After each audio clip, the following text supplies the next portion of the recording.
যে ইসরায়েল এবং ফিলিস্তিন ইস্যুতে আমাদের দায়িত্ব কি আল-উখুওয়া আল-ইসলামিয়া পালন করা, মানে ইসলামী ভ্রাতৃত্বটা পূর্ণ করা। এই ইসলামী ভ্রাতৃত্বের পথে সবচেয়ে বড় বাধা হচ্ছে ওয়াতানিয়া, জাতীয়তাবাদ, ন্যাশনালিজম। ইকবাল তার এক কবিতার মধ্যে তুলে ধরেছেন যে ইনসারে খুদাও মে বড়া সবসে ওয়াতান হ্যায়, যে নতুন যুগের আজরেরা যারা মূর্তি বানায়, এই যুগের আজরেরা একটা নতুন মূর্তি বানিয়েছে, সেই মূর্তির নাম হচ্ছে ন্যাশনালিজম, জাতীয়তাবাদ। ইসকা যে পায়রাহান হ্যায় ও মাযহাব কা কাফন হ্যায়। এই জাতীয়তাবাদের যেটা জামা কাপড়, এই জামা কাপড়টা ইসলামের কাফন, এবং এটা 100% সত্য। জাতীয়তাবাদে পারস্পরিক ভ্রাতৃত্ব নির্ধারিত হবে দেশের উপর ভিত্তি করে। এই Bangladeshi, Pakistani, Indian, Saudi, Kuwaiti, Qatari, ফিলিস্তিনি। তখন কিভাবে নির্ধারিত হবে যে ফিলিস্তিনে মারা যাচ্ছে ফিলিস্তিনি না মুসলমান ভাই? ফিলিস্তিনি। এই জন্য বাংলাদেশের কোনো দায়িত্ব নাই, পাকিস্তানের কোনো দায়িত্ব নাই, কুয়েতি, সৌদি, কাতারির কোনো দায়িত্ব নাই, কেননা ওখানে মারা যাচ্ছে ফিলিস্তিনি। এটা হচ্ছে জাহেলিয়াত, এটা হচ্ছে মাযহাব, মানে ইসলামের কাফন। এটা একটা নতুন মূর্তি যার পূজা করতেছে মুসলমানরা সারা পৃথিবীতে। এটা রাসূল সাল্লাল্লাহু আলাইহি ওয়াসাল্লাম প্রতিষ্ঠিত করেননি। রাসূল সাল্লাল্লাহু আলাইহি ওয়াসাল্লাম প্রতিষ্ঠিত করেছেন আল-উখুওয়া আল-ইসলামিয়া, ইসলামী ভ্রাতৃত্ব। তাহলে আমাদের অবস্থান হবে কি?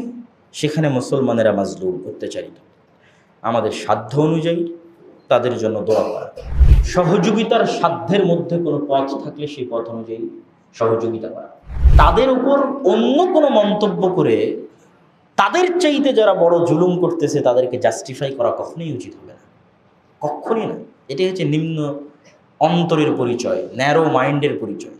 যে আপনার সামনে এখন ধরেন স্বাভাবিকভাবেই আমরা ধরেন দুই ভাই, আমার আর আমার ভাইয়ের মধ্যে হয়তো সমস্যা আছে, ঠিক আছে? তাহলে আরেকজন এসে আমার ভাইকে মারতেছে, আমি বলছি আরে ও যে খারাপ, ওকে মারা ঠিকই আছে, মারুক, ওর এই এই খারাপ গুণ আছে।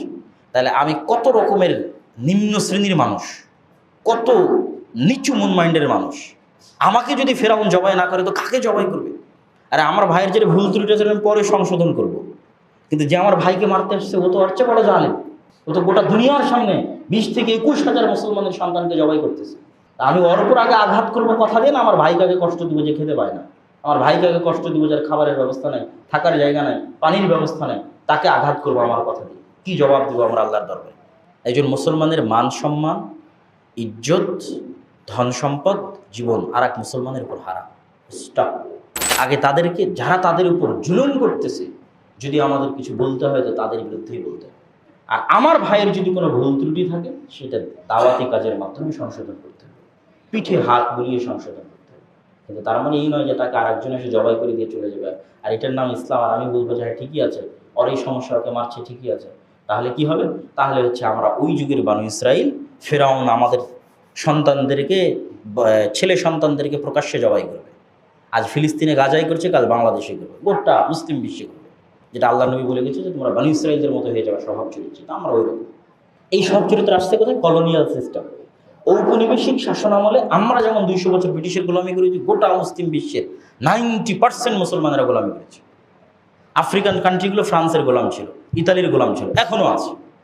ব্রিটিশরা আমাদেরকে ভাগ্যিস ভালো একটা পূর্ণ, হালকা হলেও পূর্ণ স্বাধীনতা দিয়েছে। ফ্রান্স অতটুকুও দেয়নি। ফ্রান্স বলে যে ঠিক আছে তোমাকে স্বাধীনতা দিলাম, মুদ্রা আমার, কেন্দ্রীয় ব্যাংকে টাকা থাকবে আমার, কোনো দেশের সাথে অস্ত্র চুক্তি করতে পারবে না, অস্ত্র কিনতে হলে আমার কাছে কিনতে হবে, তোমার পররাষ্ট্র নীতি আমার পরামর্শে চলবে। এটা আবার কিসের স্বাধীনতা? অসংখ্য মুসলিম দেশে এইভাবেই ফ্রান্স স্বাধীনতা দিয়েছে।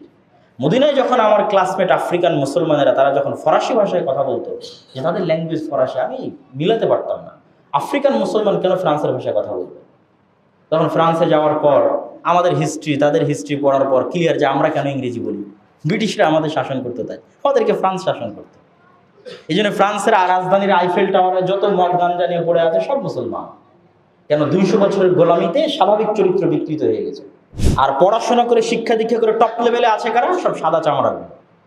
আর আমরা গোলামি করতে করতে সকল স্বাভাবিক চরিত্র বিকৃত হয়ে গেছে গোটা মুসলিম বিশ্বে। একমাত্র তাদেরই স্বাভাবিক চরিত্র বৈশিষ্ট্য বাকি আছে যারা গোলামি থেকে মুক্ত ছিল।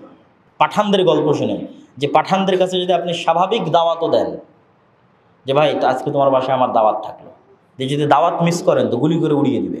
মানে ওরা স্বভাবজাত সততা, আমানতদারিতার উপর আছে, গোলামি কোনোদিন করেনি। গোলামি না করার কারণে চরিত্র বিকৃত হয়। আর যেখানে যেখানে মুসলমানেরা গোলামি করেছে সেখানে স্বাভাবিক চরিত্র বিকৃত। তার মধ্যে আমরা একটা, ভারত, পাকিস্তান, বাংলাদেশ, যারা আমরা 200 বছর গোলামি করেছি, গত 60 বছরও ওই গোলামির স্বাভাবিক চারিত্রিক বিকৃতি থেকে আমরা বেরিয়ে আসতে পারি। ওইটা থেকে যতক্ষণ বের হয়ে না আসতে পারবো, আর এইরকম বানি ইসরায়েলদের মতো নিম্ন শ্রেণীর নিম্ন লেভেলের আমরা আচার আচরণ করবো এক মুসলমান আর এক মুসলমানের সাথে, ততদিন ফেরাউনরাও থাকবে। আর চোখের সামনে এভাবে 20,000 21,000 যেমন গাজায় জবাই হয়েছে, সারা পৃথিবীতে জবাই হবে। কত সম্মানিত উপস্থিতি।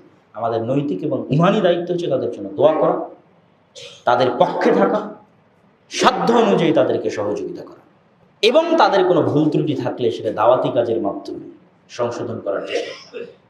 আল্লাহ সুবহানাহু ওয়া তাআলা পৃথিবীর প্রত্যেক অঞ্চলে যে সমস্ত মাজলুম মুসলমান আছে তাদের জন্য আমাদেরকে দোয়া করার এবং তাদের কোনো ভুল ত্রুটি থাকলে সেটা সংশোধন করার তৌফিক দান করুক। আল্লাহুম্মা আমিন।